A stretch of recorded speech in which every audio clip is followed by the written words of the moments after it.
तुलसी पूजा और दीपदान का रहस्य। नमस्कार मित्रों, सनातन धर्म में जितने भी पौधे पूजनीय माने गए हैं उनमें सबसे पवित्र स्थान तुलसी माता को प्राप्त है। तुलसी केवल एक पौधा नहीं बल्कि भक्ति, पवित्रता और दिव्यता का प्रतीक है।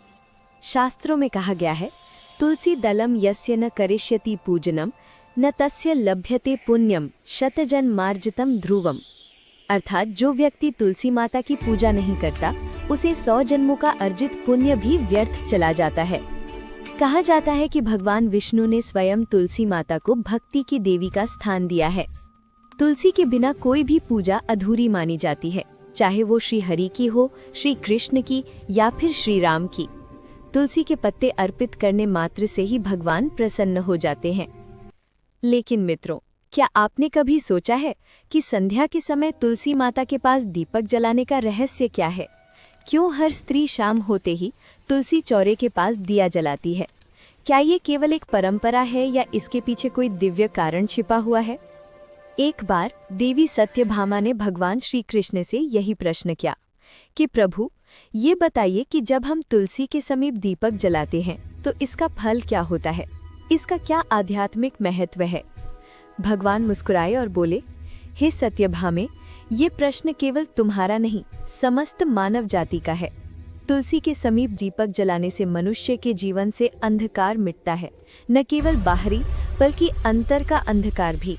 जैसे दीपक के प्रकाश से घर उज्जवल होता है, वैसे ही तुलसी माता के चरणों में जलाया गया दीप मन के अंधकार को मिटाता है। जिस घर में प्रतिदिन संध्या को तुलसी के पास दीप जलाया जाता है, वहां दरिद्रता, रोग, भय और नकारात्मकता कभी प्रवेश नहीं करती। पौराणिक ग्रंथों में कहा गया है, संध्या के समय तुलसी माता के समीप जलाया गया एक दीप हजारों दीपों के समान फल देता है। ये दीप केवल रोशनी नहीं देता, बल्कि ये भगवान विष्णु तक पहुँचने वाला आह्वान बन जाता है। जो व्यक्ति श्रद्धा से तुलसी माता के समक्ष दीप जलाता है, उसे न केवल इस जन्म में सुख समृद्धि मिलती है, बल्कि अगले जन्मों में भी उसे मोक्ष का मार्ग प्राप्त होता है। एक पुरानी कथा, पुराणों में एक कथा आती है। एक स्त्री थी जो हर शाम तुलसी चौरे के पास जाकर दीप जलाती थी। वो बहुत साधारण जीवन जीती थी, लेकिन उसके हृदय में भगवान के प्रति अटूट श्रद्धा थी।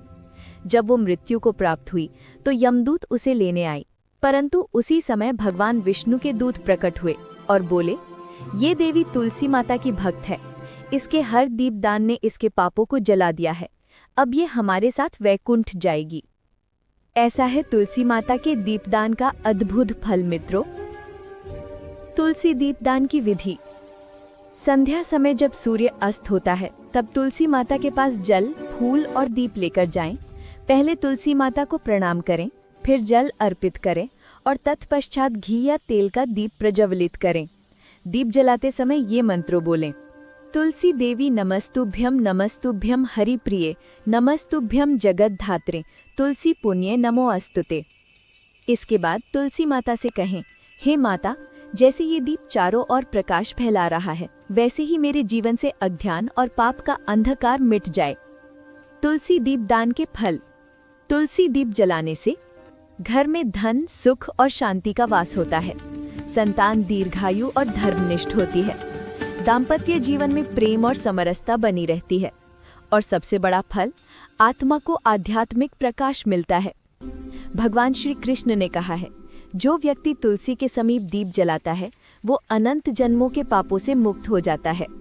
मित्रों, तुलसी माता के निकट दीप जलाना केवल एक कर्मकांड नहीं, ये हमारी भक्ति का प्रतीक, शुद्धता का प्रतीक और प्रकाश का प्रतीक है। जब आप हर शाम तुलसी माता के पास दीप जलाते हैं तो समझिए आप केवल एक दीप नहीं जला रहे, बल्कि अपने जीवन में दिव्यता, पवित्रता और मोक्ष के मार्ग को प्रकाशित कर रहे हैं।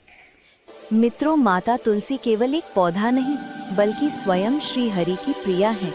जिस घर में तुलसी माता का वास होता है वहाँ स्वयं लक्ष्मी जी का निवास होता है।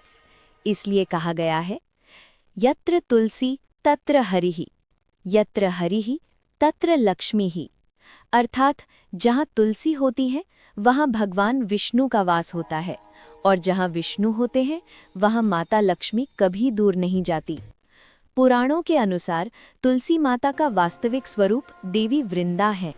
देवी वृंदा ने अपने पति जालंधर के साथ धर्मनिष्ठ जीवन व्यतीत किया था। उनकी पतिव्रता शक्ति इतनी महान थी कि देवता भी उनसे भयभीत थे। जब भगवान विष्णु ने जालंधर का वध किया, तब देवी वृंदा ने अपने पति की मृत्यु से दुखी होकर भगवान को श्राप दिया। हे विष्णु, तुमने छल से मेरे पति का वध किया है, अतः अब तुम पत्थर बनोगे। भगवान विष्णु ने वो श्राप सहर्ष स्वीकार कर लिया और शालिग्राम रूप में परिवर्तित हो गए। तब देवी वृंदा ने भी अपने शरीर को त्याग कर तुलसी के पौधे का रूप धारण किया। भगवान विष्णु ने कहा, ही तुलसी, आज से तुम मेरी पूजा में सदैव रहोगी। तुम्हारे बिना कोई भी पूजा पूर्ण नहीं होगी। इसलिए आज भी हर पूजन में तुलसी पत्र का स्थान सर्वोच्च माना गया है। तुलसी माता की पूजन से मनुष्य के भीतर की नकारात्मकता और दोष नष्ट हो जाते हैं। तुलसी की पत्तियों में प्राकृतिक रूप से ऐसी दिव्य ऊर्जा होती है जो वातावरण को पवित्र करती है। वैज्ञानिक दृष्टि से भी तुलसी के पौधे से निकली सुगंध वायु को शुद्ध करती है और आध्यात्मिक दृष्टि से ये मन और आत्मा को निर्मल करती है। तुलसी के पास दीप जलाने का समय और महत्व। संध्या का समय, जब सूर्य अस्त हो रहा होता है और दिन रात में परिवर्तित हो रहा होता है, उसे गोधूली बेला कहा जाता है।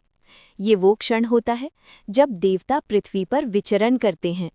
यदि उस समय तुलसी माता के पास दीप जलाया जाए तो देवता स्वयं उस घर को आशीर्वाद देते हैं। तुलसी के 5 नियम। तुलसी माता को कभी रविवार, एकादशी या संक्रांति के दिन न तोड़े। तुलसी के पत्ते तोड़ने से पहले उनसे अनुमति मांगे। हे माता तुलसी, मैं आपकी पूजा हेतु पत्र ले रहा हूँ। तुलसी के पौधे के नीचे कभी जूते, गंदगी या कचरा न रखें। तुलसी के पास क्रोध, झूठ या नकारात्मक बातें न करें। रोजाना संध्या को दीप जलाकर तुलसी माता को प्रणाम करें। जो भक्त नित्य तुलसी पूजन करता है, उसके घर में सदैव लक्ष्मी का वास होता है। उसके वंश में किसी को भी दरिद्रता नहीं छूती। उसके कुल का उद्धार होता है और अंत समय में वो स्वयं भगवान विष्णु के धाम को प्राप्त करता है। हे माता तुलसी, आप भक्ति की देवी हैं। आप श्री हरि प्रिया हैं। जैसे आप विष्णु के हृदय में निवास करती हैं, वैसे ही मेरे हृदय में भी भक्ति का दीप जलाएं। मेरे जीवन से अज्ञान, अहंकार और पाप का अंधकार सदा के लिए मिटा दें। मित्रों, तुलसी माता के पूजन और दीपदान के रहस्य को जानने के बाद अब आइए सुनते हैं तुलसी विवाह की पवित्र कथा। ये कथा न केवल श्रद्धा और भक्ति की मिसाल है, बल्कि भगवान विष्णु और माता तुलसी के दिव्य मिलन का प्रतीक भी है। तुलसी विवाह कब और क्यों किया जाता है? कार्तिक मास की शुक्ल एकादशी से लेकर पूर्णिमा तक तुलसी विवाह का शुभ पर्व मनाया जाता है। इस दिन तुलसी माता का विवाह भगवान विष्णु के शालिग्राम रूप से किया जाता है। कहा जाता है कि इसी दिन देवी वृंदा यानी तुलसी और भगवान विष्णु का पुनर्मिलन हुआ था। एक समय की बात है, असुराज जालंधर बहुत शक्तिशाली था। उसकी शक्ति का कारण थी उसकी पत्नी देवी वृंदा की पतिव्रता निष्ठा। जब तक वृंदा अपने पति के प्रति अडिग रही, कोई देवता जालंधर को परास्त नहीं कर सका।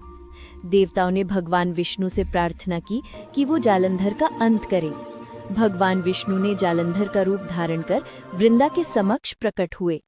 जब वृंदा ने ये जाना कि उन्होंने छल किया है, तो उन्होंने भगवान विष्णु को श्राप दिया।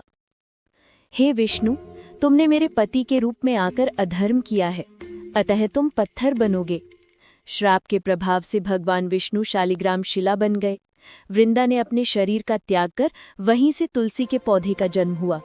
भगवान विष्णु ने कहा, हे वृंदा, अब तुम तुलसी के रूप में धरती पर पूजित होगी। मेरा और तुम्हारा विवाह प्रतिवर्ष कार्तिक मास में होगा। जो भक्त तुलसी विवाह करेगा वो मेरे समान फल प्राप्त करेगा। तुलसी विवाह का आयोजन घर में या मंदिर में किया जा सकता है। विधि इस प्रकार है। तुलसी माता को मंडप में सजाएं, शालिग्राम भगवान को वर के रूप में विराजमान करें, मंगल गीत गाएं और हल्दी चावल रोली अर्पित करें। तुलसी माता और शालिग्राम जी को फूलमाला पहनाएं, आरती करें और प्रसाद बांटें। ये विवाह अत्यंत शुभ माना जाता है। इसे करने से कन्यादान के समान पुण्य प्राप्त होता है।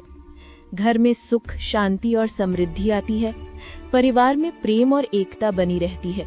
विवाह में आने वाली अड़चनें दूर होती हैं और सबसे बड़ा फल भगवान विष्णु की अनंत कृपा प्राप्त होती है। जो भक्त तुलसी विवाह करेगा, मैं स्वयं उसके घर में निवास करूंगा। उसके घर में दरिद्रता नहीं टिकेगी और उसके वंश का उद्धार होगा। ये विवाह केवल एक धार्मिक अनुष्ठान नहीं, ये आत्मा और परमात्मा के मिलन का प्रतीक है। तुलसी माता भक्त की आत्मा है और भगवान विष्णु परमात्मा। जब ये दोनों एक होते हैं, तब मनुष्य मोक्ष के मार्ग पर अग्रसर होता है। हे तुलसी माता, हे श्रीहरि, हमारा जीवन भी आपके समान पवित्र, संयमित और भक्तिपूर्ण बने। हमारे हृदय में सदैव प्रेम, सत्य और भक्ति का दीप जलता रहे। जय तुलसी माता, जय श्रीहरि, जय वृंदावनवासी श्री कृष्ण।